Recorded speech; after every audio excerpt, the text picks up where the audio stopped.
Selamat datang di channel Lini Podcast di acara Ketemu Mantan.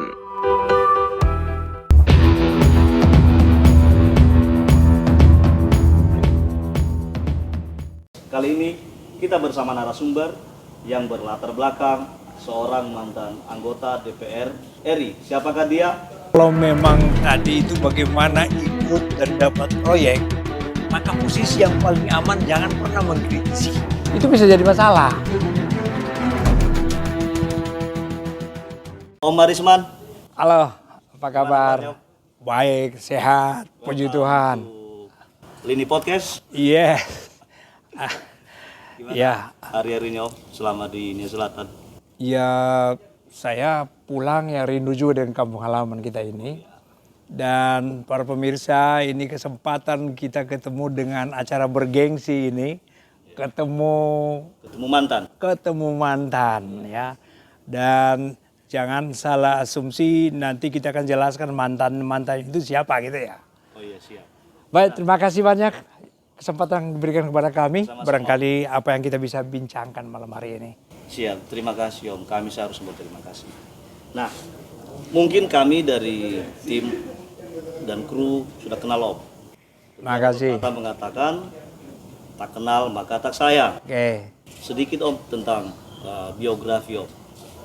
Mulai dari mantan anggota Dewan hingga saat ini. Iya. Saya mulai dari saya keluar dari Nia Selatan ini. Ya, saya keluar dari Nia Selatan ini, saya SMA di Bali. Ya, bukan karena hebatnya saya, tetapi waktu itu begitu susahnya kita menggapai atau mencari pendidikan ini harus sampai di Bali. Dan dari Bali akhirnya kami kembali, sempat melanglang buana juga. Dan kembali dari sana kami sempat di Unilever ya, Indonesia. Ya, dari Unilever Indonesia lalu kami kerja di Indomobil, perusahaan otomotif. Salah satu perusahaan otomotif nasional Indonesia.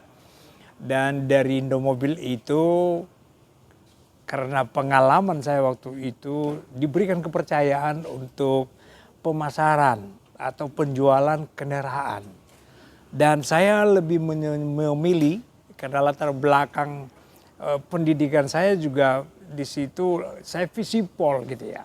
Saya visipol. Sehingga dari sisi pengenalan birokrasi, pemerintah dan lain-lain ini juga membantu saya bekerja. Dan itulah yang membuat saya akhirnya dalam menjual beberapa produk otomotif itu harus berurusan dengan pemerintah. Lalu sejak kapan kemudian Om terjun ke dunia politik? Ya, itu dia yang saya mau katakan bahwa dari pekerjaan saya tadi selaku penjual mobil, penjual kendaraan, dan mengambil jurusan penjualan kepada pemerintah, instansi pemerintah. Ada pos, ada penjualan ke instansi Kementerian Dalam Negeri waktu itu, dan ada penjualan ke DPR. Karena waktu itu setiap periode itu ada pergantian kendaraan DPR. Nah, untuk bisa akses masuk ke sana tentu saya butuh akses. Dan salah satu aksesnya waktu itu saya harus memasuki ada 3 partai waktu itu. Melalui partai kemudian? Iya, ada P3, ada Golkar, Sekber Golkar, kemudian satu lagi PDI, tapi PDI masih Suryadi. PDI masa Suryadi. Nah, akhirnya saya lebih banyak masuk yang Golkar.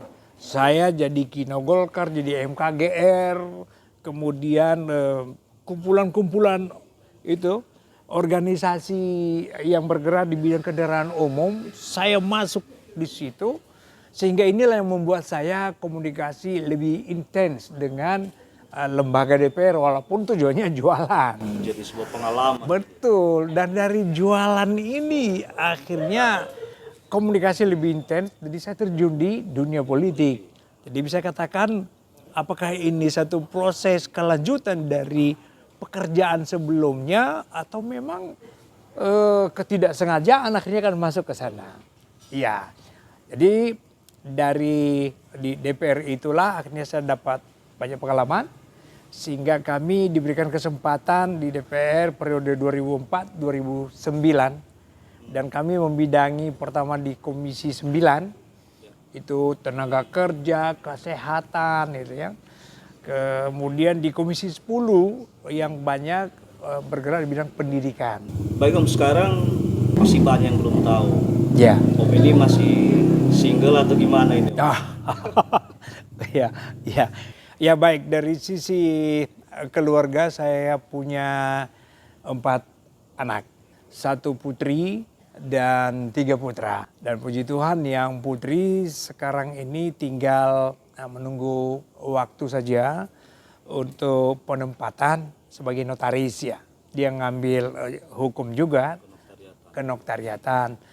Yang kedua juga sudah bekerja, sudah selesai bekerja di ya pemasaran mesin Jepang Nisei gitu ya. Dan yang ketiga selesai arsitek di USU dan juga yang mengikuti jejak saya main musik juga. Ya dia seorang musisi, arranger yang juga di Medan bisa diperhitungkan lah. Dan yang paling bungsu saya masih ada 1 orang lagi di bungsu di Hannover ya, di Jerman. Istri saya dari Nia Selatan juga, Hatikan Nila Laia. Luar biasa, berlatar belakang seorang perantau, kemudian menjadi anggota DPR, dan rupanya anak-anaknya berhasil semua. Setelah pengenalan, ada satu pertanyaan. Ketika Om di DPR, di Komisi 9, kemudian ke Komisi 10, saat itu pengalaman dan fokus Om secara khusus di Kepulauan Nias ini apa saja? Ya, fokus di Kepulauan Nias itu pengalaman saya pertama yaitu terkait dengan bencana alam. Gempa 2005 dan kami kebetulan sedang di sana. Ya, dan disitulah akhirnya kita diangkat juga sebagai salah satu pengawas BRR. Ya, Badan Rehabilitasi dan Rekonstruksi Nias waktu itu dari DPR. Tetapi ada satu yang akan agak mengganggu kita waktu itu. Waktu itu title-nya adalah Nat Sumut. Dan kita bertiga waktu itu putra Nias yang ada di sana. Saya, Arisman Jagoto, kemudian saudara Idealis Mendahi, dan Bapak Yasona Lauli. Kami bersamaan waktu dan periode waktu itu. Lalu bersama dengan teman-teman yang lain di operasi kita coba perjuangkan bahwa title itu, nomenklatur itu juga harus dirubah. Jangan Nat Sumut. Karena seluruh sumut itu tidak sedang kena bencana. Sehingga waktu itu dirubahlah namanya menjadi Nat Nias. Dan itu kita syukuri. Ini nanti relevansinya dengan Nat Nias adalah mengenai pengalokasian anggaran. Dan anggaran waktu itu kurang lebih 41 triliun. Nias itu sesungguhnya dapat kurang lebih 4 triliun. Dan inilah bisa merubah wajah Nias waktu itu dari sisi infrastruktur, ekonomi, kemudian pendidikan, kesehatan, dan lain-lain. Kita patut sayangkan yang 4 triliun itu tidak habis diserap. Menjelang 2008 bulan Mei mau penutupan. Ya, anggaran itu dan mau penutupan apa yang menjadi kinerja BRR di sini. Bayangkan ada satu putra daerah Nias Selatan, waktu itu almarhum Ekinus Manawe. Dia adalah irjen. Dan itu yang sangat membantu untuk memperlancar anggaran kita di sini. Tetapi sayang sekali menjelang penutupan anggaran BRR itu dari 363 miliar dialokasikan terakhir itu. Waktu itu Nias Selatan coba difokuskan bisa nggak kita serap itu. Tapi rupanya tidak terserap. Waktu itu yang saat terakhir udah mau penutupan. Kita coba ketemu dengan sekda kita waktu itu almarhum Herman Laia. Dan almarhum serahkan kepada, karena kita sudah satu kabupaten waktu itu. Diserahkan kepada salah satu asistennya waktu itu Pak Ikhtiar Duha. Ya, yang sekarang sekda. Iya. Dan kami janjian waktu itu bahwa ini harus disusun agar benar-benar sasaran anggaran ini dapat kita manfaatkan sebesar mungkin. ketemulah kami di Desember dan sangat disayangkan sekali bahwa dia bilang dari sekian yang ditawarkan anggaran itu cuma mampu kita susun 9 miliar saja. Dari 363 sisa anggaran itu. 360 sisa anggaran. Iya, yang dialokasikan untuk kita gunakan lagi. Cuma 9 miliar. Saya pikir itulah yang juga jadi persoalan bukan hanya sekarang. Jadi dari dulu juga penyerapan anggaran itu satu perjuangan kita yang memang harus dimanfaatkan setinggi mungkin. Tetapi kadang-kadang keinginan kita tidak didukung dengan implementasi politik anggaran itu untuk dimanfaatkan secara maksimal. Oke. Itu tentang bencana alam. Iya. Saat itu, lalu pengalaman lain, kami sempat menghimpun data. Om adalah salah satu pegiat atau pengamat pendidikan di Kabupaten Selatan. Bahkan ada sebuah hal yang dilakukan, yaitu dengan terbentuknya salah satu perguruan tinggi di Nia Selatan saat itu. Iya. Baik, sebagai anggota legislatif di Komisi 10 memang saat itu kita concern dengan pendidikan. Ya, namun sebelumnya ada satu peristiwa juga yang saya tidak dapat lupakan waktu itu pada saat STT Setia diserbu. Dan mereka itu anak-anak didik yang mayoritas dari Nias, anak-anak mahasiswa-mahasiswi yang mayoritas dari Nias. Ya oleh satu kejadian oleh sesama anak-anak komponen bangsa terhadap saudaranya sendiri. Jadi ada penyerbuan waktu itu oleh salah satu ormas dan kurang lebih 2.000 mahasiswa-mahasiswi dari Nias dan juga Gabungan NTT dan dari Tapanuli juga. Waktu kita coba selamatkan, saya turun langsung ke lapangan jam 2 malam itu memastikan tidak ada yang korban di sana. Dan puji Tuhan akhirnya saya pikir ini satu kejadian khusus. Akhirnya kita angkat mereka semua untuk menginap di komplek DPR. Mereka di sana ada 3 hari dan selanjutnya mereka dipindah atas jaminan dan bantuan dari Gubernur DKI. Ya, dan dari situ akhirnya mereka diberikan tempat di Jakarta Barat hingga sekarang di Dan Mogot mereka sudah memiliki kampus di situ. Nah, masih bagian daripada pendidikan itu ada satu juga perjuangan kita di Nia Selatan ini. Ada 2 orang bukan hanya pegiat pendidikan tetapi benar-benar suami istri ini begitu merindukan bagaimana tegaknya perguruan tinggi di Nia Selatan. Yaitu Ibu Stasi Jagete dan Bapak Bambewela Iya. Saya lihat kegigihan mereka bukan main waktu itu. Bayangkan mereka baru dirikan walaupun masih menumpang di Stikip Gunung Stoli. Stikip Gunung Stoli saat itu? Iya, masih menumpang untuk izin operasionalnya. Karena kita belum punya izin operasional. Tiba-tiba datang gempa. Dan kampus dari kayu yang mereka bangun itu roboh semua. Nah, belum habis selesai di situ penderitaan itu muncul pernyataan dari Stikip di Gunung Stoli. Mengatakan bahwa izin operasional tidak dapat diteruskan lagi. Waktu itu ada istilah pendidikan jarak jauh sangat tidak dibolehkan. Dan memang itu ada alasannya waktu itu. Karena kita sudah berdiri sebagai satu kabupaten. Dan jalan-jalan Tuhan bahwa kami waktu itu di Komisi 10 DPR RI. Ya, pas di 2008 itu memang kita jalan agak memutar. Kenapa?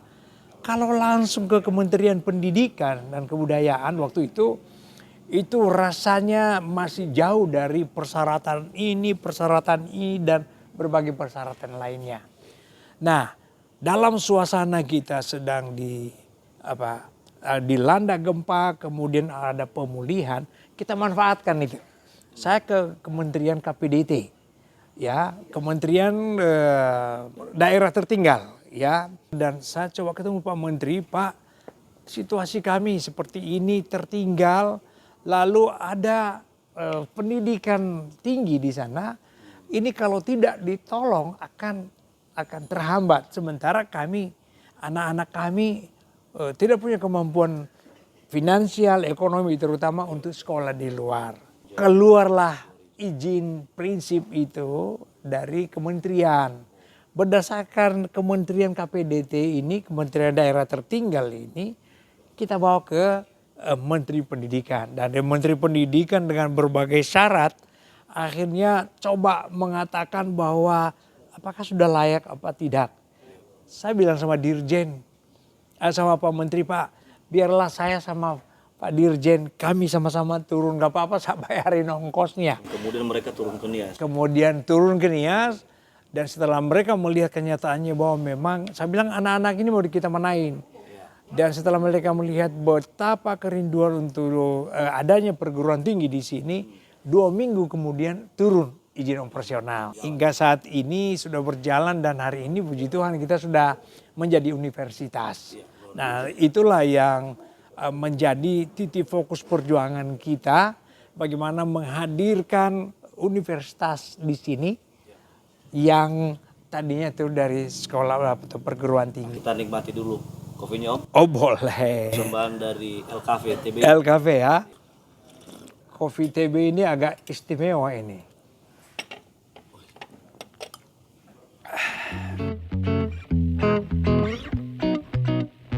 Nah, ini adalah intinya Om. Pengalaman sebagai tim sukses. Ya.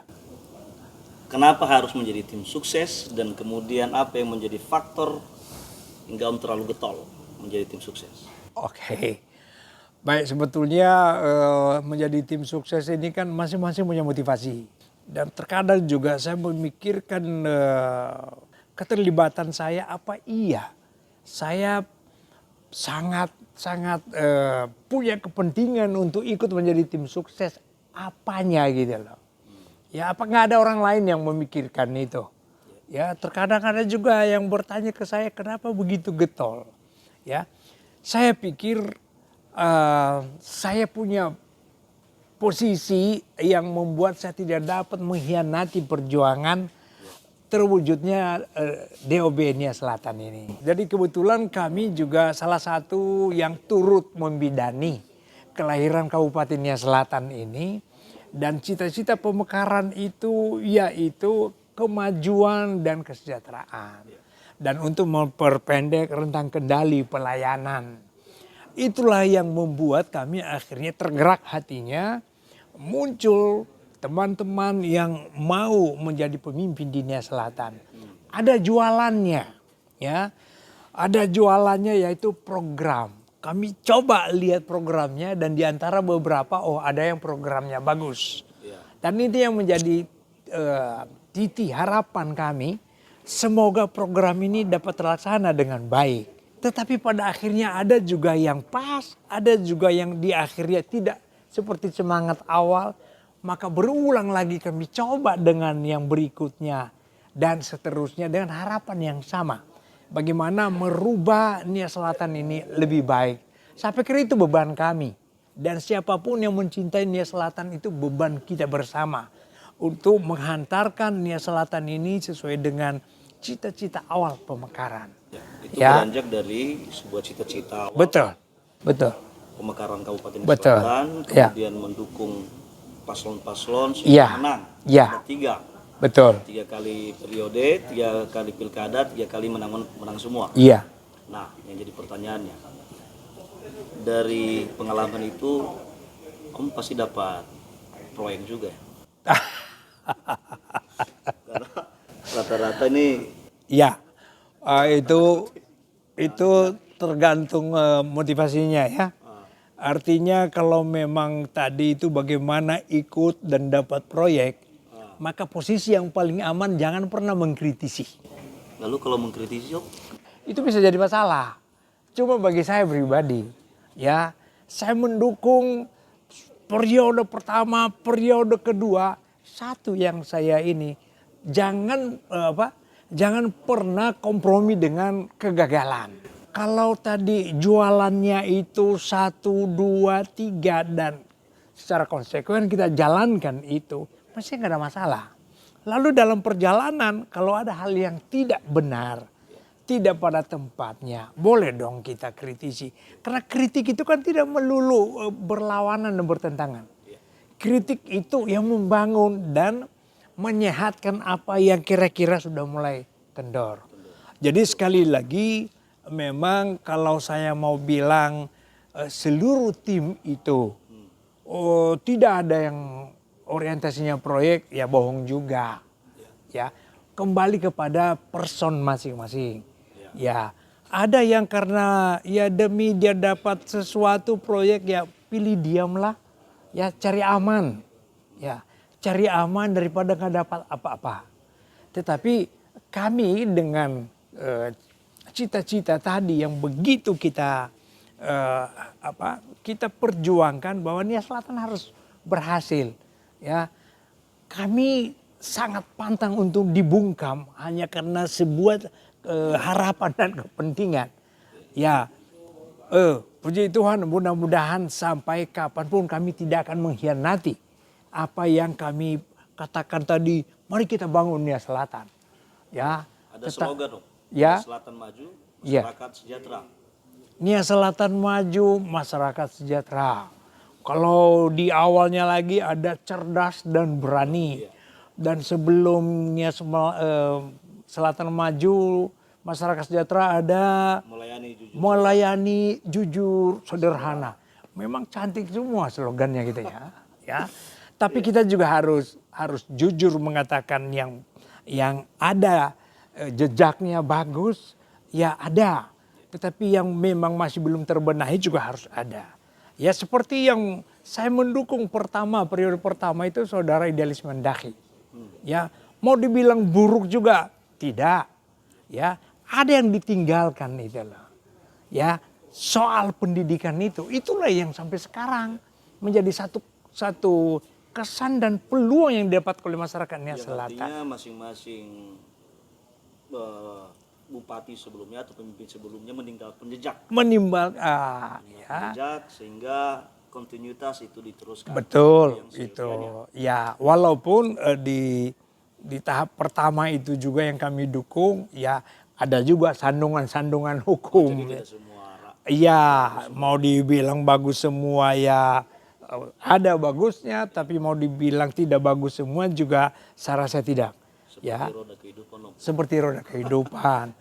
Lalu kemudian kami masuk kepada slogan melayani jujur sederhana. Jujurnya di mana? Iya, kalau saya ditanya jujurnya di mana itu relatif dan sulit saya jawab ya. Ya kalau mau dibilang sederhana ini juga susah saya jawab. Kadang-kadang diterjemahin sederhana itu seorang pemimpin mungkin lihat pakai sendal. Lihat pakai bajunya agak kekecilan dan lain-lain. Saya rasa bukan di situ. Ya itu kan apa lipstick perform gitu ya. Itu hanya polesan, tidak ke situ, tetapi lihat hasil daripada apa yang dilakukan. Bagaimana dengan pelayanan? Dengan pelayanan ya saya berani katakan bahwa dengan apa yang sudah dibuat bukan kita yang menilai kita. Ada penilaian dari yang lebih atas yaitu oleh lembaga formal seperti ombudsman. Ya, dan ombudsman mengatakan bahwa kita masih tinta merah gitu loh pelayanannya. Artinya belum baik pelayanannya. Sehebat apapun kita poles sudah hebat, sudah bagus. Dan itu menjadi kesepakatan kita saya rasa tidak tepat. Ya, katakanlah kalau memang merah-merah, katakanlah kalau biru-biru. Dan ada lagi yang membuat akhirnya seolah-olah bukan ya ada pembenaran terhadap itu. Ada pembenaran terhadap pelayanan yang belum maksimal itu. Yaitu label kita di Nia Selatan ini. Ya, labelnya sebagai daerah tertinggal. Ya, saya pikir soal pelayanan, soal label daerah tertinggal, mau bicara apa lagi kita? Saya bicara begini bukan untuk mengkritisi dalam pengertian menyalahkan. Tetapi saya mau mengajak ya. Mau mengajak kita dan juga para pemirsa di rumah, para pencinta Nia Selatan. Bagaimana kita berjuang termasuk para pemimpin sekarang. Bagaimana kita berjuang keluar dari kedua label itu. Yaitu pelayanan biarlah menjadi bagus. Ya, kemudian label daerah tertinggal juga kita bisa lepaskan dari sana. Masih banyak hal, termasuk masalah IPM, ya, indeks prestasi manusia. Itu seharusnya hal-hal yang harus dirubah. Itu juga harus dirubah. Apakah dengan puluhan dan bahkan ratusan miliar, ya, ya kalau digabung insentif guru dari terpencil itu sudah 45. Afirmasi, kemudian dana bos, saya pikir setiap tahun lumayan besar, bukan lumayan, besar sekali. Apakah itu sudah menyentuh sasaran yang tepat, mengangkat harkat pendidikan Nia Selatan, sehingga IPM tadi itu akan ketahuan. Ya mungkin di situ perlu ya kesadaran kita bersama, ya sebagai yang dipercaya di bidang pendidikan, tanganilah bidang pendidikan. Yang dipercaya jadi pengusaha yang membackup pendidikan, jadilah pengusaha. Yang membackup pendidikan, jangan dicampur aduk gitu loh. Nah, sebelumnya jadi menurut Om ada oknum ini. Saya pikir dengan sasaran-sasaran tidak tepat tadi, saya ragu apakah benar-benar di dinas pendidikan itu orang-orang yang tepat atau bukan gitu loh. Ya. Saya tertarik dengan kalimat Om, kalau jadi pengusaha yang backup ya. pemerintah, maksudnya dalam konotasi seperti apa? Oh, begini. Ini kan ada anggaran besar sekali. Ya. Kemudian sudah diatur oleh negara. Contoh pengadaan buku, ada SIPLA untuk perusahaan yang pengadaan untuk realisasi dan afirmasi. Dan kemudian juga ada ya untuk dana bos itu. Nah, yang saya agak bingung loh di Nia Selatan. Ya, saya agak bingung. Saya pikir ini pengusaha kita pada kemana? Tapi tersalur aja itu dana bos dan ya mudah-mudahan itu bukan sesuatu yang salah ya. Atau barangkali mereka kerjasama dari luar negeri Om. Dan itu yang tidak boleh, tidak boleh. Jadi Om, ya. Om begitu getol dan kritis. Apa dia takut untuk dicuekin? Ya saya rasa itu kan sebuah risiko ya. Ya, dicuekin di dalam kepentingan yang lebih besar lebih baik daripada dicuekin secara pribadi. Ya karena orientasi tadi itu. Yang penting kepentingan masyarakat Nia Selatan yang kita utamakan. Kalau kepentingan pribadi dan dicuekin, saya rasa itu juga salah. Ya, memang bagi sebagian orang bahwa kalau dicuekin itu menjadi petaka besar itu. Ya, tidak dapat makan, tidak dapat relasi, tidak dapat peluang dan ini dan itu. Saya katakan sekali lagi, orientasi, kemudian motivasi saya ikut, ya, yaitu untuk mengangkat harkat kita di Nia Selatan ini lewat orang-orang yang bertarung dan menjadi pemimpin. Ya, memang itu jalannya. Ya, saya pikir ada teori struggle of power Samuel Huntington. Ya, itu sah saja. Mengatakan bahwa politik itu adalah mencari kekuasaan bagi yang belum memiliki dan memelihara, menjaga kekuasaan bagi yang sudah. Saya pikir dari siapapun yang ingin maju memimpin Nia Selatan sah saja, tapi tolong jaga dong. Yang jualanmu dulu itu lakukan dengan konsekuen. Jadi jangan dijual sapi nanti yang muncul ayam bertelur. Saya pikir nggak pada tempat itu. Ini bicara jual menjual. Iya. Program jualan. Iya. Kita kembali ke jujuran ini. Oke. Menurut Om, janji politik pilkada itu fakta atau bohong? Waduh, ini pertanyaan yang benar-benar susah ini dijawab ini kan ya. Om masih pendukung yang pemerintahan yang saat ini. Oh, saya pendukung pemerintah, mendukung untuk yang baik. Oke, lanjut. Ya, dan mengingatkan bagi yang kurang baik.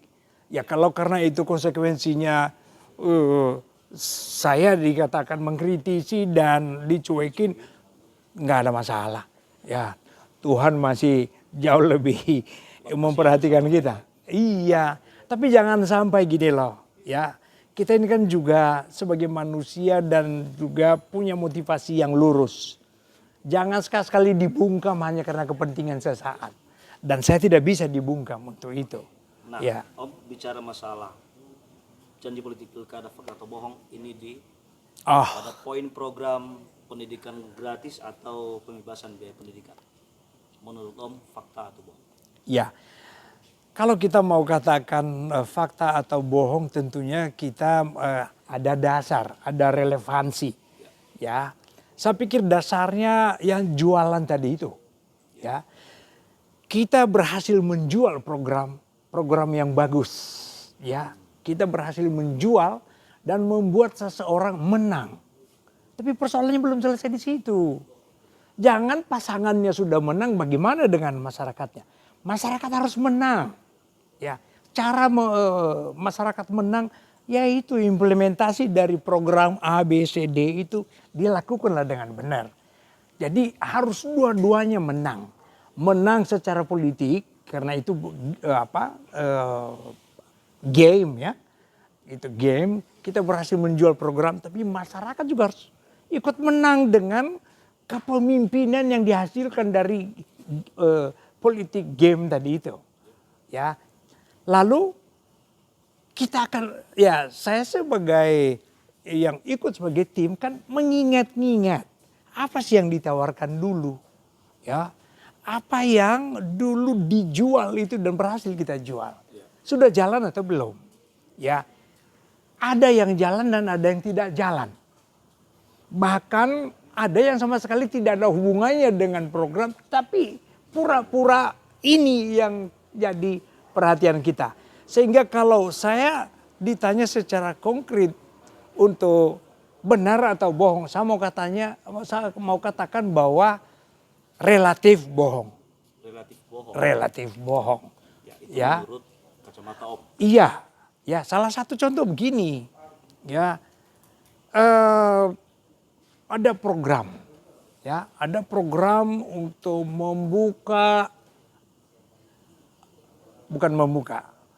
ya salah satu program untuk menyadarkan, mendorong ASN bekerja secara profesional, ya itu bagus.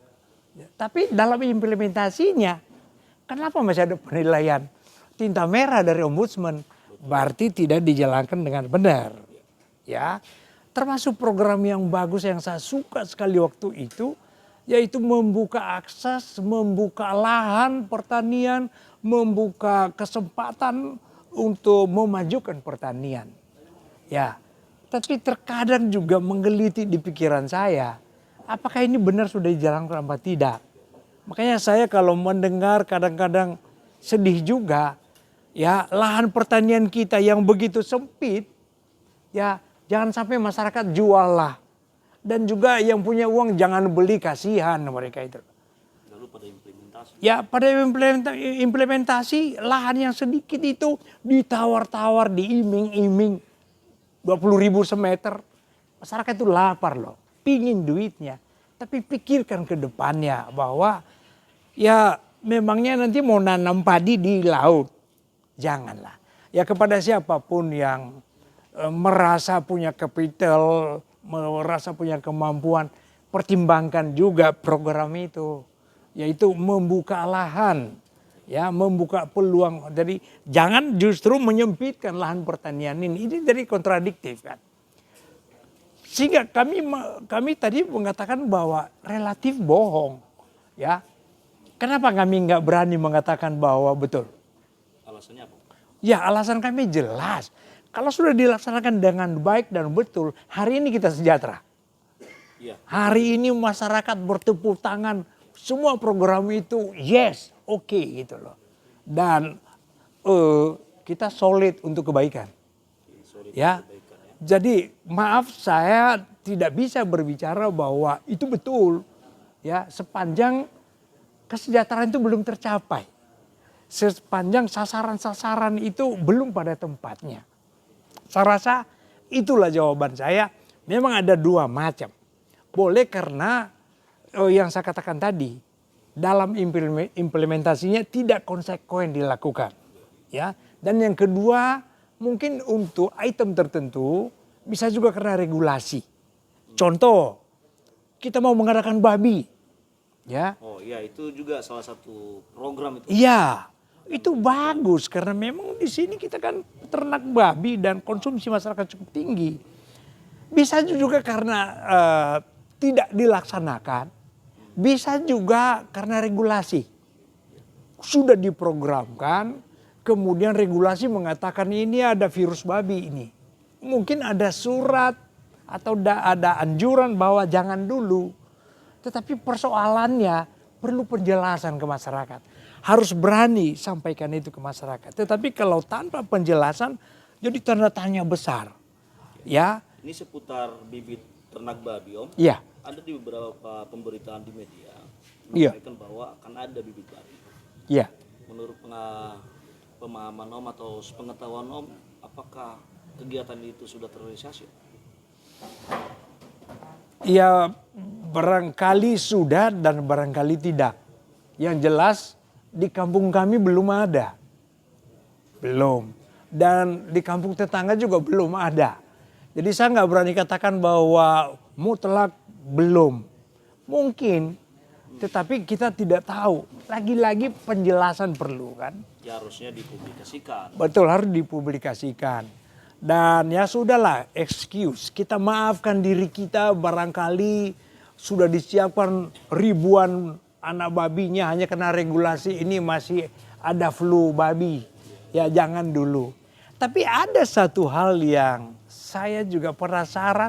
Ini lagi-lagi perlu juga penjelasan. Ya di 2021. Ya. Tahun lalu. Ada teman-teman ya dari fraksi salah satu partai, ya Partai Nasdem lah, kan. Mereka coba lobby ke kementerian untuk daerah-daerah tertentu yang konsumsi babi, kebutuhan untuk konsumsi dan adat cukup tinggi seperti Nias ini. Lalu tergeraklah hati dari instansi kementerian untuk membantu daerah Nias. Dan waktu itu yang jadi dibantu ada 2 daerah. Ya, 2 daerah itu Nias Utara dan Nias Selatan. Ya, itu ada 9 truk isinya dan babi besar, termasuk induk. Nah, 1 truk itu 18 ekor. Ya, 18 ekor dan Nias Utara dapat 5 kali 18. Nias Selatan 4 kali 18. Artinya 72 ekor. Ya saya coba sounding ke teman-teman Nasdem di sini. Apakah apa yang digagas dari atas itu sudah sampai ke sini? Mereka katakan kami juga nggak tahu.